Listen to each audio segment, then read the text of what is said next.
You're listening to the Nerd to Know Media Network. Join us at nerdtoknowmedia.com.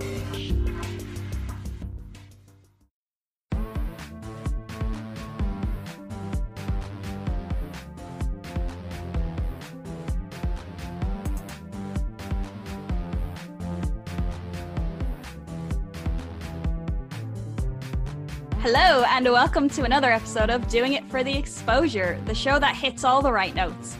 I'm your host, Mannequin Blue, and today's special guest is musician, actress, and performer Grace McKenzie. Hiya. Hi, how are you doing? I'm good. Cheers. How are you? We're good. We're hanging in there, still in lockdown. Oh yeah, preach that feeling. Yeah, it sucks being a creative and you can't do anything. Honestly, I hit a wall so often anyway. I'm one of those awful performers that will wake up at like 2:30 in the morning and I'll be like, that is an amazing idea. Where is my notebook? It drives my boyfriend insane. But that's what I'm like. So when you're stuck staring at the same four walls for, God, how long has it been now? Like a year? It feels like a year. You're like, where's my inspiration coming from? I've now written a play about a wall. Like, that's pretty much what I've done. I feel like Shirley Valentine at the start of the film when she's just talking to the wall. Like, I don't know if you've seen that film, but it's hilarious. Oh, I don't blame you. Oh, I know. I've been painting walls and repainting walls, covering them in. It's awful. We're in a new build. So again, like as a creative person, you just stare at these big blank white spaces. So I ended up doing a full like music mural on one wall, like 3 weeks into the first lockdown, because I was like, I need to do something creative. Nice.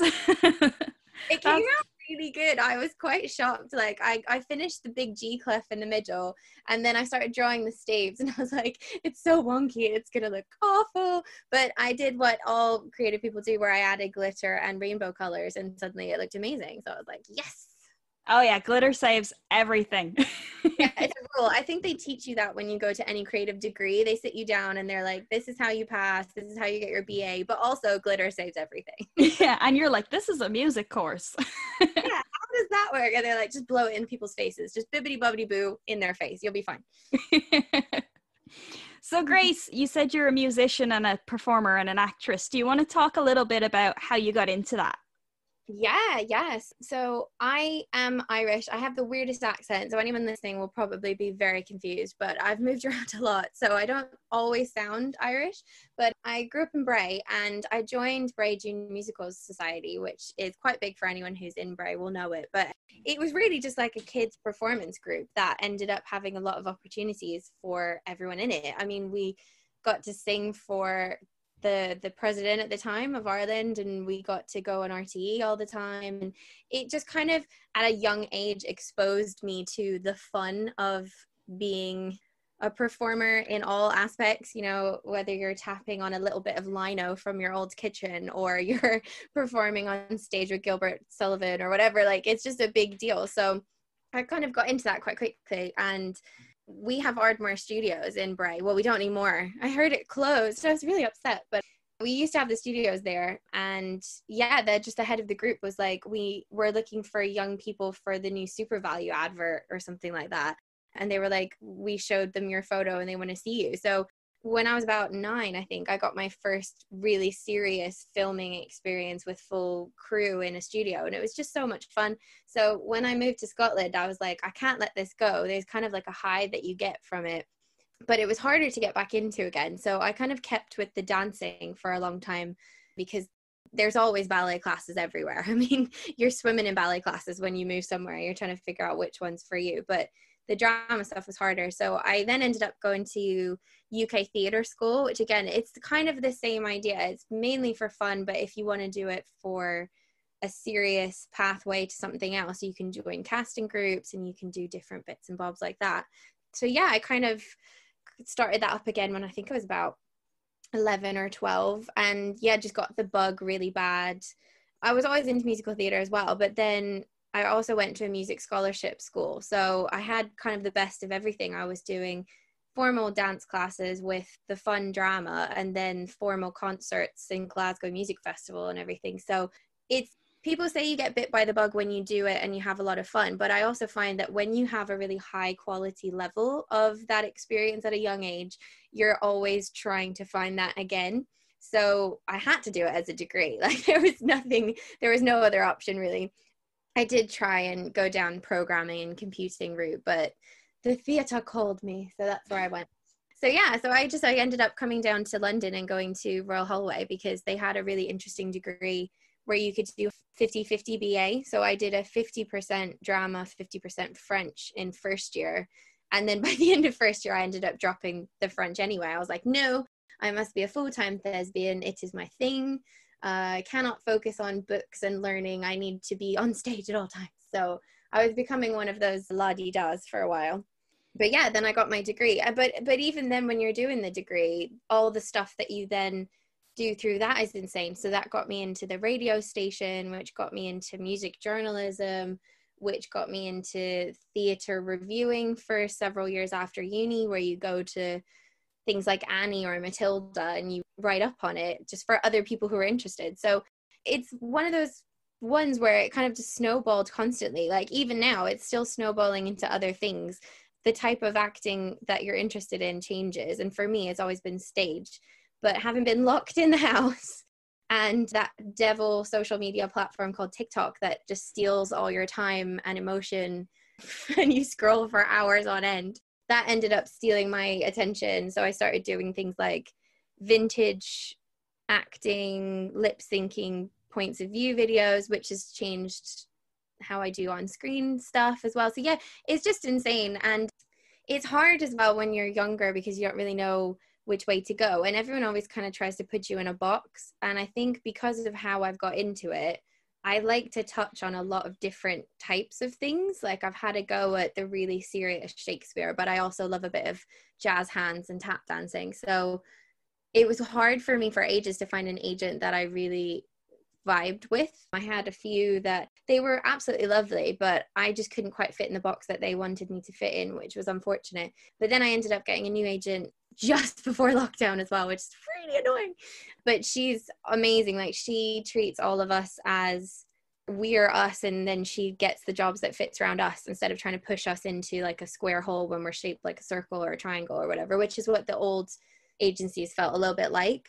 So even then, like even during lockdown, I've still been doing video self-tape auditions and things like that. So it's been interesting, but like I said, it's hard to keep the creative juices flowing when you're kind of stuck in the same 5 kilometers from your house for weeks on end. But yeah, so that's how I kind of got to where I am now, which is a bizarre and crazy story, but anyone who knows me will think that fits with my personality. Yeah, no, that's brilliant. And like we do get quite a few artists on the show as well who do, you know, a bit of everything. And usually it's for different reasons. It can be because, you know, they just felt like the one niche thing that they were really good at kind of wasn't as marketable and they had to diversify. But you've actually gone into it thinking just, I love everything. I want to do everything. Yeah, just give me a little bit of everything, which is, it's really useful for stage actors. I think the reason that it works for me is because I didn't start off doing like a screen class or TV acting class. Like the first thing I did was the type of shows that BJMS, Bray Junior Musical Society, used to do, which was literally like a little bit of My Fair Lady goes into a bit of Grease, goes into a bit of, you know, Wizard of Oz, and there's different types of things that we would do on stage, and there'd be dance breaks and other things. So I think when you're someone who wants to work on stage, you get used to needing a lot of more skills. Like it's like when Joey on Friends is like, just say yes to everything. Like, can you ride a horse? Yes, I can. No, you can't, but you say you can, and you try and make sure that you can by the time you need to, because you don't want to fall off the horse. But it's a lot more frequent when you're doing stage work for someone to say, oh, by the way, as well as doing this, this, and this, we also need you to like help with the lighting plan or something like that. I mean, a good example was a couple of years ago, I was working just for an exam board, trying to pay them bills that keep coming in no matter what you do. And I made a friend with someone who was in as a temp, and we ended up connecting over musical theatre, and we had a great time. And she told me that she went to a workshop with a writer and a lyricist from America called Sam Carner and Derek, oh, his names out of my head. I can't remember. Anyway, she went to the workshop and she had a great time. They kind of do a lot of very, very, very American musicals, very observant kind of musicals. Think Hamilton, but less rap, kind of like that.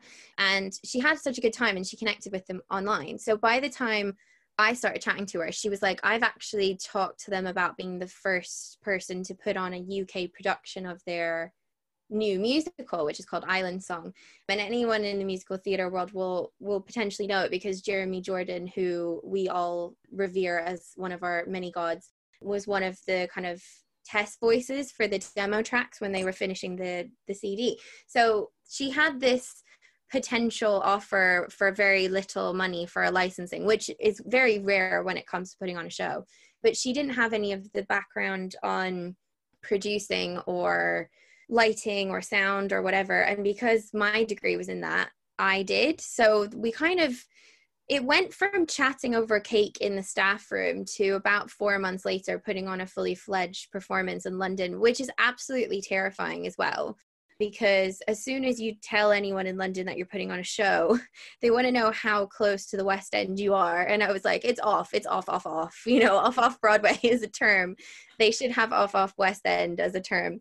But it went really well. And we kind of opted for a performance concert instead. And through that, I was kind of originally asked to come on as just one of the main characters. And then within a few weeks, it was, well, I'd also love your opinion on the casting. And then it was, what do you think of this sound and this lighting and whatever. And we just ended up kind of co-producing the entire thing. We shared all of the work because she had experience in some stuff that I didn't, and I had experience in other stuff. And it all came together. It actually ended up being really good. It was a one night only performance, but from my nerve levels, you would think I was putting on a fully fledged £100,000 show in Victoria Theatre or something. But it went really well. And it was just another one of those ones where you do it because it's fun and you do it to see what happened. It was fully profit participant, which was a scary approach, but it turned out well. We did make some money each, which was really nice, because we were kind of expecting to pull even, as most shows do, especially because it was our first one. But yeah, it turned out really great. And not only that, but we cast people that we thought were excellent. But again, they were other stage people. So as soon as they arrived, they were like, I also have experience in this or this. So it became just a massive collaborative thing. And that's what stage people do. And unfortunately, sometimes if you start off on screen first and then try and learn into stage, it's quite hard to get that mentality. Whereas I think if you start with stage first, by the time you get to screen, you're like, yeah, I can do that. I can also do it this way or this way. I can do it on my head. I can do it whilst playing the ukulele in a grass skirt if you want me to, So yeah, it's a weird way, but I think a lot of us do many things, as you said, but it's funny how you can tell who's a musical theater stagey person and you can tell who's a screen person, because everyone's as talented as each other. But it's just that the difference of like doing it because you need to or doing it just because it's another string to your bow that you just really want to do. You just have a day where you want to do that.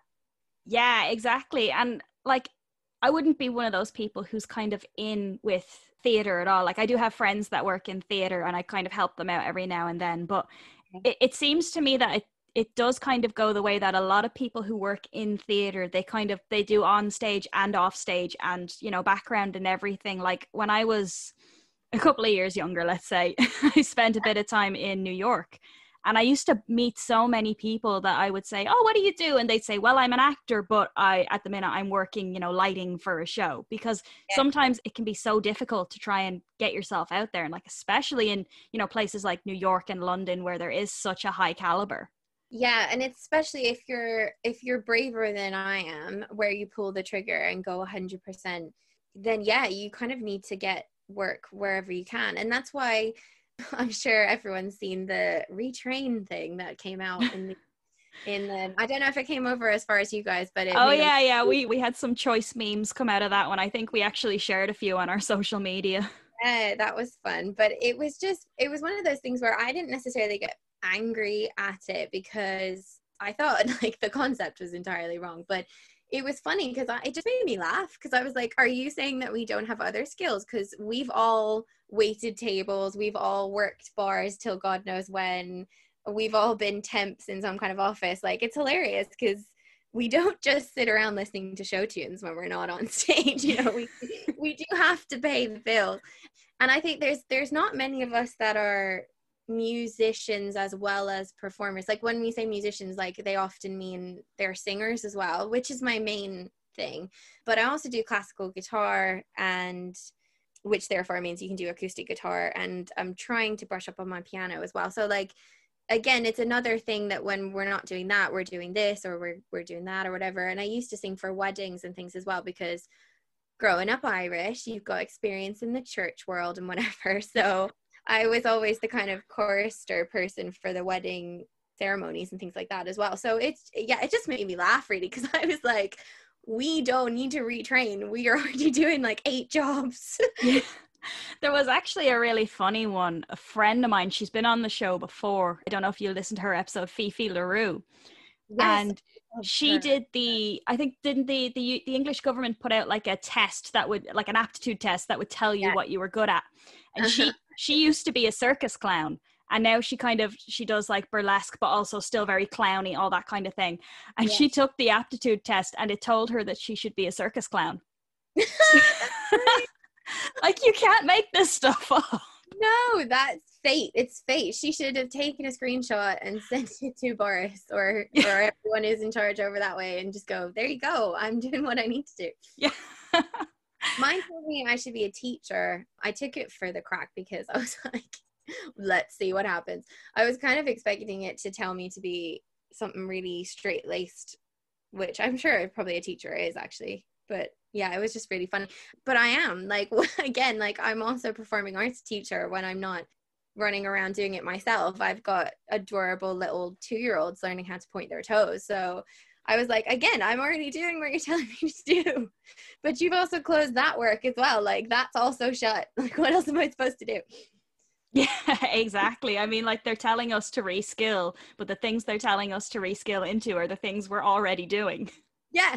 So it's like, how, like, just give me the new job then. Just start paying me. It's fine. Yeah. Like, I will happily take that paycheck.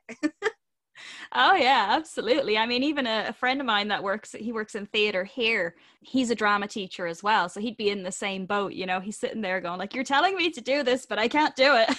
Yeah, I know, exactly. It's mental. I mean, so I work with a group over this way called Razzmatazz, which again is just an amazing name. And it's been so hard. Like, we've had to do online lessons, and like the really, really young ages, they do like crafts and things, and that's really hard to do over Instagram and things like that. But the students themselves, again, they're all amazing. Like, everyone has the same energy at the moment of just like, I'm going to do whatever I can. So they still get up at 7 a.m. on a Saturday and do their stretches and do their dance class, but it's just on a computer instead.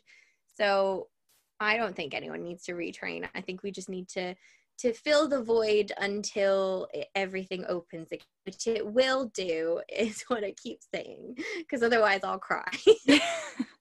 Yeah, I don't think I would agree with you. I don't think it's that we need to retrain and reskill, because, you know, like we said, some of us have so many skills already. It's just that we need a system put in place where we can actually do the things that we already do safely. Yeah.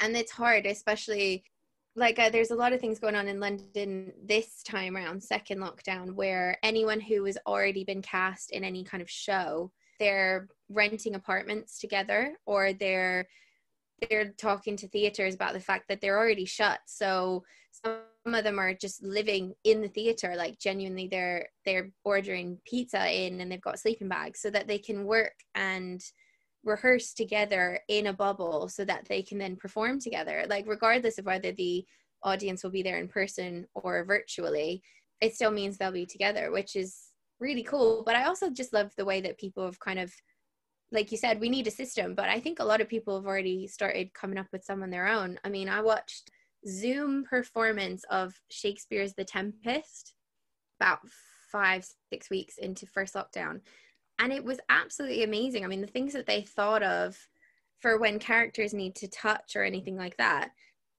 they had a different person playing the hands in a different place, but they lined all the screens up to make it look like they were just reaching across the screen. Like, it was incredible the way that everyone was like, this show seriously must go on. Like, they genuinely came up with some crazy and awesome ways of doing it. Yeah, no, I will always be amazed at how creative people can be. Like, even like you said, with things like that, you know, where you wouldn't think, okay, we need to get creative with this, but like using someone else's hands, like I would never think of that. Yeah, it was, and I mean, it was even things like they had corporate calls with Zoom themselves to figure out how the algorithm would display where the screen, you know, where the screens land on each part of the computer screen, to make sure that the person reaching out from their left hand would line up with the left hand then on the table, touching the other person's right hand, leading out from their right side of their screen. Like, it's just incredible. It kind of made you think for a second, like, oh, they are actually not there, right? Like, are they touching? I'm so confused. It was just incredibly done. I mean, at that point, do you have like mathematicians involved or what's going on? I definitely think some physics calculations were involved, which is beyond me. That's when I would be like, yeah, no, I'm done. I step out. That's not my thing. That is commitment, like to the max.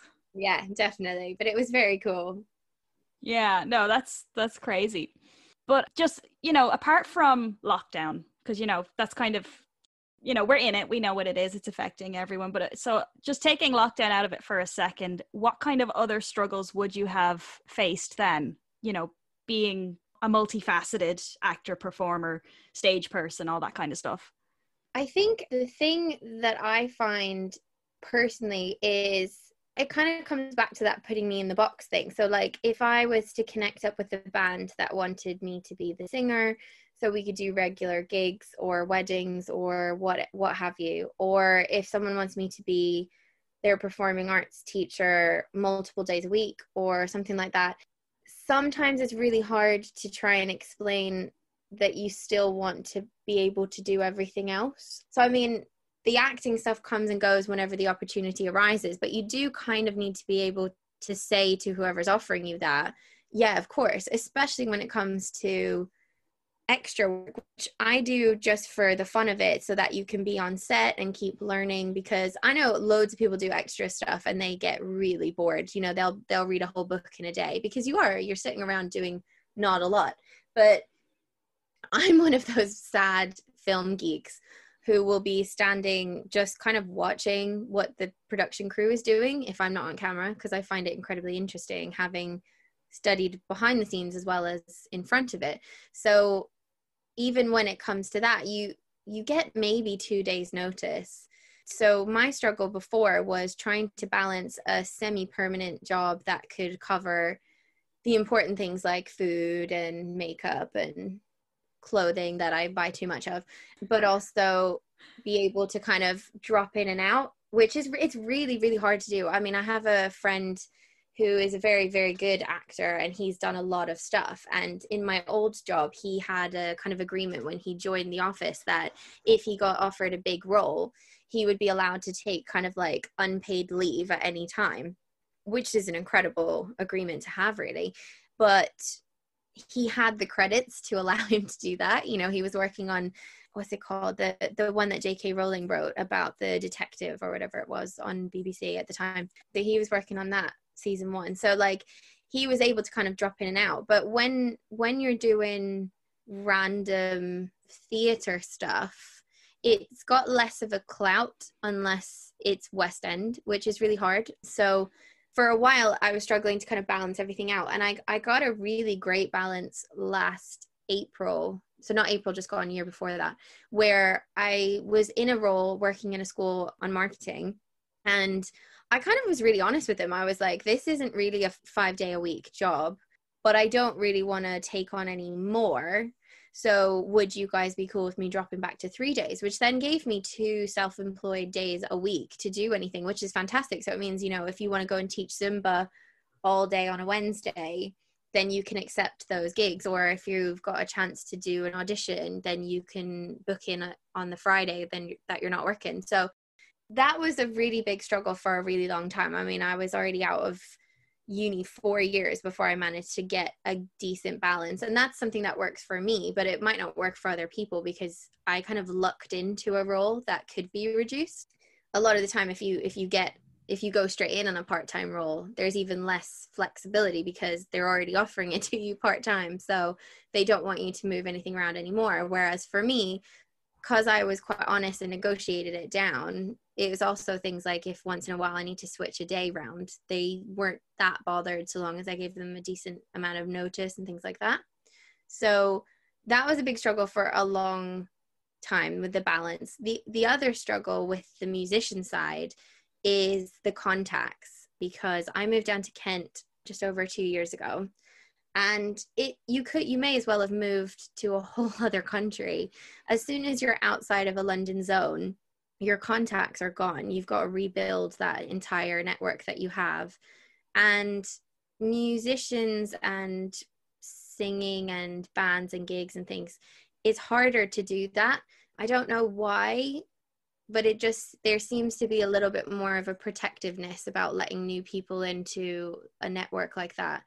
They have their groups and they have their bands and they have their regular venues, and it's quite hard to break into that, especially if you're just one person. I didn't move down with an entire jazz band. I would have loved to. I don't have the space to fit them all into my house. But so again, it's hard. It's kind of like starting from the get-go again. Whereas the acting, people expect you to travel. They expect you to kind of come up to London for one day for a 20-minute audition and then go home again. But with musicians, it's harder. So that's something I'm still struggling to make the contacts and get the gigs again. It's interesting. Yeah, that was always something I found with any kind of art form that you're doing. It's not what you know and how good you are. It's all who you know. And like you said, sometimes it can be so hard to break into something, if you're new or if you're new in the area or anything like that. And it can be frustrating. And like, I don't blame you. It's not like anyone's rude or anything. It's just that they don't know you. Like, they don't know your talent level, and you have such a reputation. And you don't want to be that person to potentially sponsor someone to come into the group and then they turn out to be awful or something. It's hard to kind of let them in. Whereas with theater, it's quite easy sometimes. If someone's not the best at dancing, they're usually incredible at singing or something else. So you can kind of win over with the better talent and maybe push them to the back with the worser one. But it's harder with something more isolated, like musicians or singers or instrumentalists, because that's it. That is your one chance to make a good impression. So yeah, it's weird. And also Kent, for me, like growing up in Ireland, I did not know Kent was so huge. I didn't realize it was the entire, pretty much, of the lower half of England. When I started dating someone from Kent, I was like, yeah, Kent, it's like a town, right? It's not I'm so bad at geography. So I was like, yeah, it won't be too hard to get new contacts and stuff. But yeah, no, I was wrong. I'm not good with geography at all. Oh no. I was like, no. But I've got to say though, that's when Facebook comes in so handy, because the groups that you can join are incredible.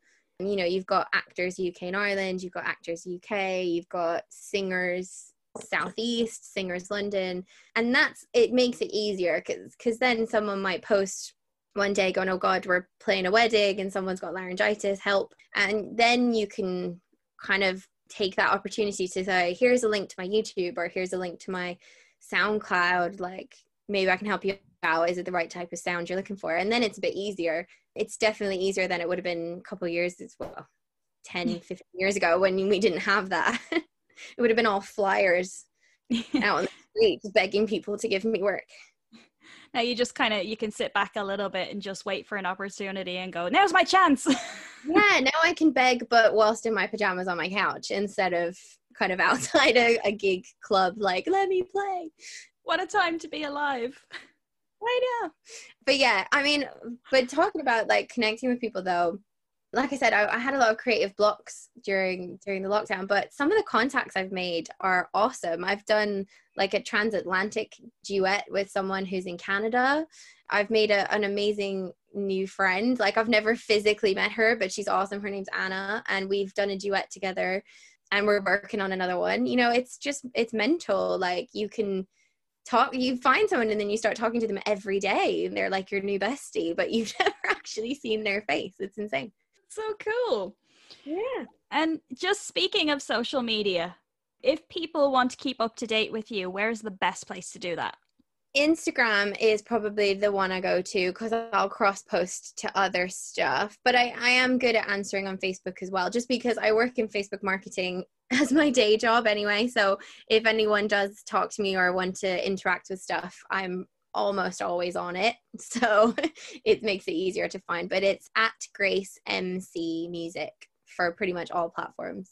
Awesome. And we're gonna link everything up anyway as well, so that people can find you easier, which, you know, is very important. It depends what mood they're in, what they want to hear. If they want to hear like really cool music stuff, SoundCloud's where you want to go. If you want cool artsy stuff, it's Instagram. And if you just want to look at me being an absolute wally, then TikTok is the place to go. We get a lot of people on here that are talking about TikTok. I am like an old fart. So I'm not up with the TikToks, but like, is it really worth the time? So I got dragged into it. I'm kind of kicking and screaming a little bit. It was about week 2 of lockdown when everyone was doing those dances. And my regular drama students who, like, obviously I couldn't see them, a lot of the seniors were doing the TikToks, and they were kind of messaging all of the teachers, like challenging us to do it. And unfortunately, I am really competitive, and if someone challenges me to do something, I'm gonna do it. So I say we because I dragged my boyfriend in as well. The kids absolutely loved him being in all the dance videos too, but we kind of downloaded it one night and I didn't get it. I kind of sat there just kind of looking at people lip syncing to goats singing Taylor Swift, and I was like, it's like YouTube but worse. Like, I don't understand what is going on. But eventually you kind of, I don't know, you're scrolling through absolute rubbish at 3 a.m. and then you think, I could do that. So then you have a go. And honestly, it's addictive once you start kind of getting any kind of engagement. It's very different to Instagram or Facebook, where you work hard and you can boost things and you can kind of help it reach out to the people you want to see it. TikTok is random. The algorithm is insane. You don't understand how it works. I mean, I worked really hard on actual singing videos for an entire month. I think I did every day of the month was a challenge of a musical theater song, and I did every day, and I barely got anyone looking at it. And then the day before Hamilton came out on Disney, I filmed him walking onto the screen on top of the star where it goes, Alexander Hamilton, boom. And that was it. It was about 10 seconds. And I hit 12,500 views on TikTok of that one thing. I was like, my face isn't even on the screen right now. This makes no sense. So yeah, it's weird. It's like a challenge. I mean, if you like maths problems or crazy puzzles, it's kind of like that, because you're like, I want to figure out how to do this. I don't understand how it works. What do you people want from me? I know, it's insane. I mean, you could work for hours on a full cosplay of, like in my case, Alice in Wonderland, and you spend hours on your makeup and you get it perfect and it looks great, and maybe 100 people see it. And then you could do a video to some David Dig soundtrack about Trump and Biden and walk on the screen and just kind of drop a mic, and you'll hit 20,000 views in about 10 minutes. And it's like, what this makes no sense. Why don't you like my talent? It does feel like that sometimes. Oh, I might hold off for a bit then. I don't know if I can handle the pressure of that along with everything else. My advice to anyone who's thinking of getting it is, it's so much fun once you get it, but if you have anything you need to focus on, work, life, relationships, don't get it, because it's like Reddit but video. So you will fall down a hole and you will find yourself 10 hours later watching multiple videos of the same sound used over and over again until your partner walks in and goes, I'm going to lob that phone out of the window if you don't stop watching that. Because to anyone who can't see the screen, it sounds like you're just watching the same 10 seconds over and over again. Whereas you're obviously watching a different person doing a different type of thing to it, but it will drive you nuts. It will make you an insane person. And most of us in this industry are already kind of 99% insane. So I think TikTok is just pushing everyone over the edge. Maybe that's what it is. Maybe it's kind of like, look, we know we're crazy. We're just going to go with it at this point. It's true. I mean, honestly, I tried really hard to stay quite professional and high quality, like I would if I was posting a video to YouTube. And eventually I gave up. I mean, I think there's a TikTok of me somewhere finding out that if you Google the characters from Friends, and there's like little icons that do things in the corner where if you click on the couch, it's Ross screaming pivot. But I filmed it at 5 a.m. and it makes no sense to anyone, but it makes me laugh. So I posted it. I think that was something Fee had said about TikTok as well, is that when she started out, she was doing, because she obviously does her burlesque and she was doing all of that kind of stuff, but now it's just basically videos of her plants. Yeah, it's insane. Or birds, or I mean, my dog has his own account and he gets more views than I do. And then all he does is sit there and wag his tail a little bit. And I mean, he is absolutely adorable, so I get it. But it's like, I could do that. If I had a tail, I could do that. Why are you more popular than me? Oh, that's awesome. But just because I'm keeping an eye on the time here, I don't want to keep you too long. Is there anything that we haven't touched on yet that you would love to talk about before we go? Yes, I am hopefully going to be doing a Christmas album in the next couple of weeks that I would love anyone to have a listen to.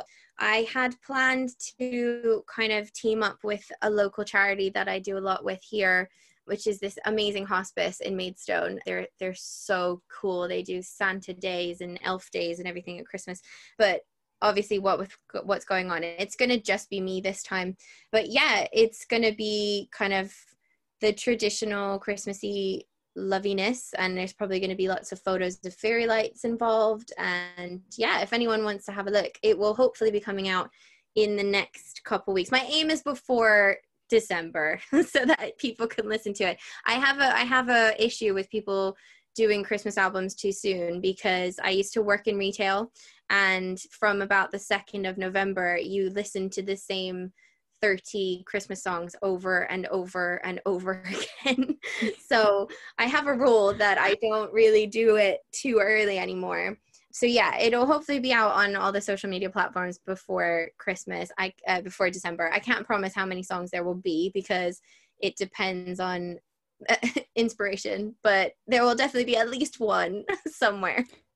Well, we'll definitely keep an eye out for that, and we'll throw it up once it's even if if we don't see it, if you want to send it to us, we'll chuck it up for you as well, get you some views on that. Yeah, that'd be awesome. Thank you. Oh, of course. Yeah. So Grace, it has been an absolute pleasure. Thank you so much for coming on to talk to us today. Yeah, thank you so much for having me. I absolutely love your podcast. This is such a cool idea, and I'm obsessed with everyone who's on it. So I'm feeling a little bit starstruck being on it myself, not gonna lie.